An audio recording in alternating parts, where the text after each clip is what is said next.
Hi! Day 1 ng ating legal na travel. We're going to school. Dadaanan natin ang ating friend. Ayan. Okay, sumakay na siya at buntik na kaming mahulog sa rampa.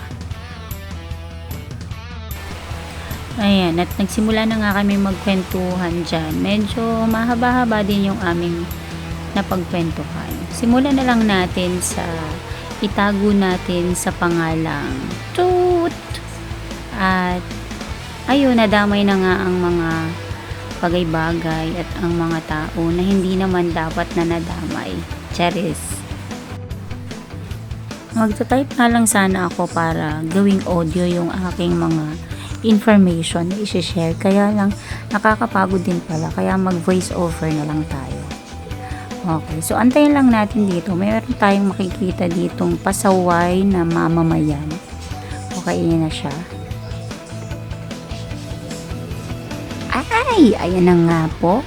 Sana naman yung mga na preno bigla sa gitna. Si ate naman, basta na lamang din dumaan. Parang walang sasakyan sa likod.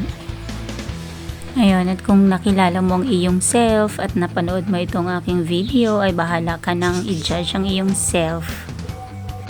Bali sa part na ito nga ay nagpalit na kami ng topic. So habang nagdadrive ako, syempre nagchichismisan kami ng aking pinsan dyan. At yung pinagchichismisan naman namin, charas, chismis. Bali, ang tawag doon ay sharing of information. Baga. Yung mga bagay-bagay kasi na kailangan ay nagbibigay ka rin ng opinion. Diba? Mas nagiging maayos yung ating pag-iisip towards sa mga naririnig natin or dun sa mga nare-receive natin na information kung meron tayo pa-counter check. Diba? So, ang tawag dun ay checking of information. Nandito na tayo sa Barangay San Bartolome. Bali fiesta nga pala sa kanila. Shout out nga pala sa aking co-teacher. Baka naman Sabado walang pasok. Mabalik tayo sa sharing of information. Bali, nakwento ko lang dun sa aking pinsan na nag-uusap kami ng aking anak early this morning kasi everyday nahatid ko muna siya sa school. And then, uuwi ulit ako. And then, prepare ako para doon sa pagpasok naman namin ng panganay kong anak. Ganon ang sequence. Ganon ang routine everyday. So, habang nasa biyahe nga kami ng aking anak na bunso, ay may nadaanan kami na magandang bahay. At sabi niya, wow, mami, mansion. Sabi ko, pwede ka rin magkaroon ng ganyang bahay. Kapag nagkaroon ka ng magandang trabaho, at kaya naman, magkaroon ka ng business, kaya pagbutihan mo sa school. Tapos biglang sabi niya ay, mami, pag malaki na ako, bibili ako ng katulong. Ayun, bibili daw siya ng katulong. Sabi ko naman ay hindi nga nabibili ang katulong. Ang katulong nga ay inuupahan lang, hindi pwedeng bilhin. Nag-stop over nga muna kami dito kasi nga merong patay na inililibing. So ayoko naman ang nakabuntot ako sa patay, tapos ang bagal ng takbo namin, sobrang bagal. Kaya naghintay muna kami dyan, mga ilang minuto din. Then ayan, gumora na kami. Tapos mamaya naabutan din namin doon sa Barangay San Gabriel na. So stop over ulit kami doon. So habang maliwanag pa at maayos ang kalsada, tuloy-tuloy lang ang aming kwentuhan. Sharing of information, di ba nga?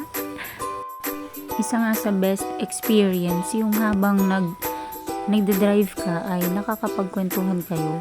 Kasi dati ay nakamotor kami parehas. So kapag nagkwentuhan kami, nagsisigawan kami sa kalsada. So yung aming mga sharing of information ay kumbaga hindi na siya private. Ayun, mahirap din naman magkwentuhan. Yan, stop over nga ulit kami dito kasi naabutan namin yung patay na ililibing. So lumito na sila kaya gumora na ulit kami.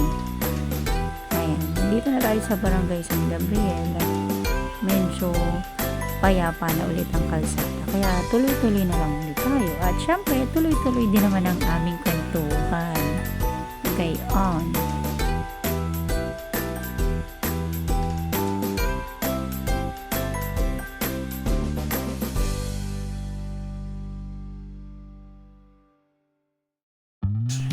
this point nga ay malapit na tayo sa stoplight. Isa yun sa fear ko, yung sa stoplight, kasi ang bilis-bilis lang dito mag-go.